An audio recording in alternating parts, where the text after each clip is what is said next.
ایک بار پھر آپ کو میں خوش آمدید کہتا ہوں۔ عرض ہے محترم، میں آپ سے عرض کی تھی کہ میں نے چند جج صاحبان کے خلاف چند درخواستیں ماضی میں دی تھیں، جس کی نتیجے میں اتفاقاً کہہ لیں یا جو بھی ہے اللہ تعالیٰ کی دعا سے وہ پھر جج نہیں رہے۔ انہوں نے کہا کہ فرحت اقبال کی درخواستیں آئی ہیں اور اس پہ جو ہے ہمیں چھٹی ہو گئی ہے۔ وہ میرے وکلاء حضرات، میرے ساتھی، وہ کہتے ہیں کہ آپ نے فلاں فلاں جج کا رگڑا نکال دیا۔ میں نے کہا رگڑا نہیں نکالا، میں نے درخواست دی ہے، قدرتی وہ ریموو ہو گئے، تب اس میں میرا کیا قصور ہے؟ باقی یہ ہے کہ پروف میں نے پرووائڈ کیے تھے کہ کون جج فیور میں بیٹھ کے چیمبر میں بیٹھ کر فیصلے دیتا ہے اور کس کو ابلاج کرتا ہے، کس کو نہیں کرتا۔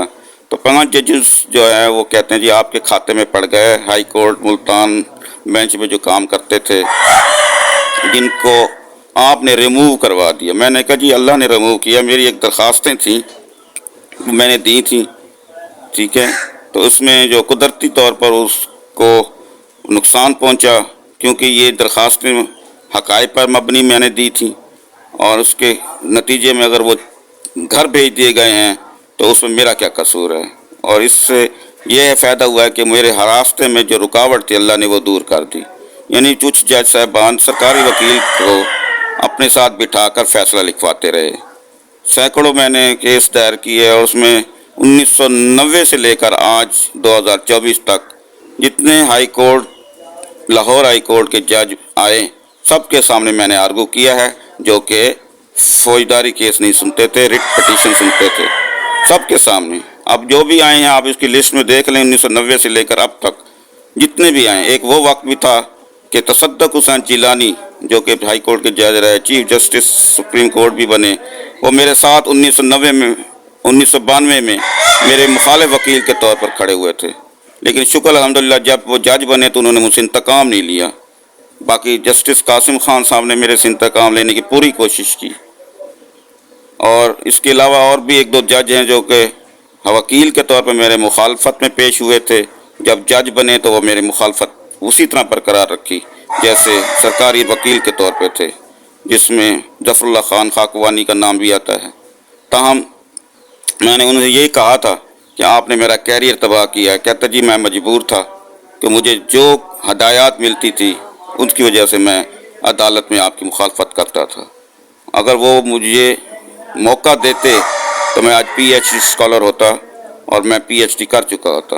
تو میرا کہنے کا مقصد یہ ہے کہ کچھ حضرات ایسے ہیں جو کہ ذاتی ناراضگی کا اظہار کرتے ہیں، چاہے سرکاری وکیل ہوں چاہے جج ہوں، اور اس کے لیے مجھے بہت کٹھن مرحلہ میرے لیے آیا جب سرکاری وکیل اور جج دونوں نے بیٹھ کر میرے خلاف منصوبے بنائے، اور مجھے بتایا گیا ہے کہ محمد شان گل نے مجھے پوری طرح نقصان پہنچانے کی کوشش کی، یعنی کہ جان تک انہوں نے مجھے میرے لینے کی کوشش کی، مخالفین کو اکسایا۔ اور اسی طرح اب محمد شان گل کے بعد یا ان کے اشارے پر عابد حسین چٹھا کام کر رہا ہے جو کہ لاہور ہائی کورٹ کا جج ہے، اور اس نے مجھے دھمکیاں عدالت میں بھی دی ہیں اور بعد میں بھی مخالفین کے ہاتھوں دلوائی ہیں، اور وہ یہ سمجھتا ہے کہ شاید میں ہی خدا ہوں۔ تو پھر اس کے خلاف میں نے ریفرنس بھیجا۔ اب چیف جسٹس صاحب سپریم کورٹ کے جو کہ چیئرمین سپریم جوڈیشل کونسل ہیں، وہ اس کو ناجائز سپورٹ کر رہے ہیں۔ وہ کہتے ہیں جی ہم ایسی درخواستوں کو دیکھتے ہی نہیں ہیں۔ میں نے کہا نہیں دیکھیں تو اللہ کی آپ پہ بھی پھٹکار پڑے گی اور جسٹس آپ اسے چٹا پہ بھی پڑے گی، دیکھ لینا۔ یہ نہ کہیں کہ آپ جو ہے بچ جائیں گے اللہ کے عذاب سے۔ جب آپ کسی کی ناجائز فیور کریں گے اور کسی کو مجرم کو بچانے کی کوشش کریں گے تو آپ بھی مجرم بنیں گے۔ اس لیے میں کہوں گا جسٹس قاضی فائز صاحب، دیکھ لینا آپ کا انجام برا ہوگا اگر آپ نے میری درخواستوں کو پراپر فورم پہ نہ رکھا۔ میری درخواستیں ڈیسائیڈ کرانے کے لیے میں نے بھیجی ہیں، ریفرنس بنا کے بھیجے، اور آپ اس کو ابھی تک دبائے بیٹھے ہیں، تو اس کا نقصان کیا ہوگا آپ کو دیکھ لینا ہوگا۔ میں نے 5 ججز کی جو ہسٹری بتا دی ہے اس کے اندر، درخواستوں کے اندر، کہ وہ میرے خلاف تھے اور اللہ نے اس کو کیسے میرے راستے سے ہٹایا، اور آپ آج میرے راستے میں آ کے کھڑے ہو گئے ہیں۔ تو دیکھ لینا، اب آغاز تو ہو گیا ہے، آپ دیکھ رہے ہیں کہ آپ کے خلاف بہت عوام متنفر ہو چکی ہے۔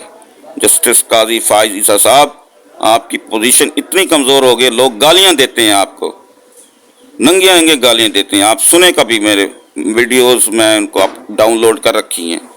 تو یہ جو ہے باتیں ہیں، اس لیے کہہ رہا ہوں کہ آپ اپنے انصاف کا دامن ہاتھ میں رکھیں، کسی کی فیور نہ کریں. جو شکایات کسی بھی جج کی آتی ہے تو اس کا فیصلہ فوراً کروائیں، مہربانی ہوگی. کیونکہ میرا نقصان آپ لوگ کروا رہے ہیں، اور لاکھوں نہیں کروڑوں روپے کا نقصان آپ کروا رہے ہیں، اور اس کے ذمہ دار آپ ہیں جو کہ ججز کو پروٹیکٹ کرتے ہیں ناجائز طریقے سے. مہربانی کریں، اپنے فیصلے پہ نظر ثانی کریں. جس جج کے خلاف بھی شکایت تو اس کو پراپر اتھارٹی کے سامنے پیش کریں. اگر آپ خود اتھارٹی ہیں تو اس کا فیصلہ کر کے مجھے بتائیں.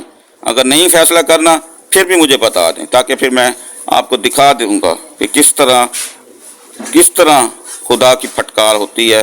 یہ ایک اور راستہ بھی ہے جس کے ذریعے آپ کو سزا مل سکتی ہے، یعنی جو مجرم ہے ان کو سزا دلوانے کا قانونی راستہ بھی ہے، اور اس کے علاوہ روحانی راستہ بھی ہے. تو میں یہی کہوں گا کہ آپ مہربانی کریں، قانونی راستے کے ذریعے جو بھی سزا بنتی ہے ان کو دیں جو کہ جرم کے کرنے میں ملوث ہیں، یہ جرم کر چکے ہیں. اس کے علاوہ میں اور مزید نہیں کہوں گا، کیونکہ کچھ لوگ کہتے ہیں جی آپ ججز کی عزت نہیں کرتے. میں کرپٹ جج کی عزت نہیں کرتا، اور واضح طور پہ کہہ رہا ہوں. میں کہتا ہوں کہ بہت سارے لوگوں نے پیسے لے کے فیصلے دیے ہیں. میں ان کے اندر کا بندہ، مجھے پتہ ہے 33 سالوں میں. اب مجھ سے بات زیادہ کھول رہے ہیں کہ میں بہت ساری باتیں کھول دوں گا، تو جوڈیشری جو ہے نا وہ شمس سے اس کی آنکھیں جھک جائیں گی کہ ہمارے اندر ایسے ایسے ناسور بیٹھے ہوئے ہیں جو کہ پیسے لے کے فیصلے کرتے ہیں. اب کیوں کہتے ہیں کہ وکیل نہ کرو جج کر لو، اور یہاں پراؤڈ پھرتے ہیں پورے پاکستان کے لیے کچہریوں میں، عدالتوں کے باہر، کہ آپ بتائیں کس جج سے رابطہ کروانا ہے. یہ پہلے ویڈیوز میں نے اس لیے اپلوڈ کی تھی کہ عوام کو پتہ چلے، لوگوں کو پتہ چلے کہ آپ وکیل نہ کریں، جج کر لیں. لوگ پھرتے رہتے ہیں آپ کے وکیلوں کے ارد گرد. ان کو پتہ ہے ہر وکیل کو کہ کون جو ہے ہماری کچہری میں یہ کام کرواتا ہے، ٹاؤٹ ہے، اور کروا بھی لیتے ہیں. بہرحال میں آگے اس سے نہیں کہتا کہ بات لمبی ہو جائے گی. آپ اس کو شیئر لازمی کرنا ہے، تاکہ یہ اویئرنیس ہے کہ ہمیں ناانصافی پر مبنی عدالتی نظام ختم کرنا ہے. بہترین عدالتی نظام ہو، ناانصافی والا نیا ہو. انصاف پرور لوگ جج آئیں، وہ ایسے نہ ہیں جو ذاتیات پہ آ کے آستینے چڑھا کے بیٹھ جاتے ہیں عدالتوں کے اندر کہ ہم یہ کر دیں گے، ہم وہ کر دیں. اگر تم یہ کرنا چاہتے ہو تو استعفے دے کے باہر آ کے لڑ لو. کیوں کرسی کا ناجائز استعمال کر رہے ہو؟ میں نے کہا تھا شان گل صاحب سے، میں نے کہا جی آپ ایسے نہ کریں، آپ استعفیٰ دیں اور باہر آ کے لڑ لیں. وہ کہنے لگا یار آپ ایسی باتیں کر. میں نے کہا جی آپ کی پوزیشن صرف جج ہونے کی وجہ سے ہے، میرے دل میں محبت ہے. اگر آپ جج کے منصب کے لائق نہیں ہیں آپ کو چھوڑ دینا چاہیے. قدرت نے پھر یہ ایک درخواست دی، میں نے وہ اس کو چھٹی ہو گئی. اب وہ کہتے جی اس نے درخواست دی اور اس نے میرا رگڑا نکلوایا ہے. بھئی یہ تمام چیزیں کاؤنٹ کرتی ہیں. ایک اوپر چھت والا بیٹھا ہے، وہ دیکھ رہا ہے کس کو جج رکھنا ہے کس کو نہیں رکھنا. بہانہ میرا بن گیا جی فرحت اقبال کی طرح. اب اس کا نقصان یہ ہے کہ محمد شان گل کی ٹیم میرے خلاف ہے.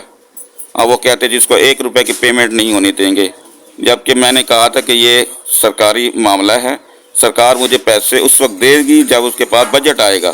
انہوں نے وعدہ کیا ہوا لکھ کے دیا، اب وہ کہتے ہیں جی ہم نے لینے ہی نہیں دیا. اور یہی بات آپ اس کا چٹھا کہہ کے گئے ہیں کہ میں نے پیمنٹ نہیں ہونے دینی آپ کو.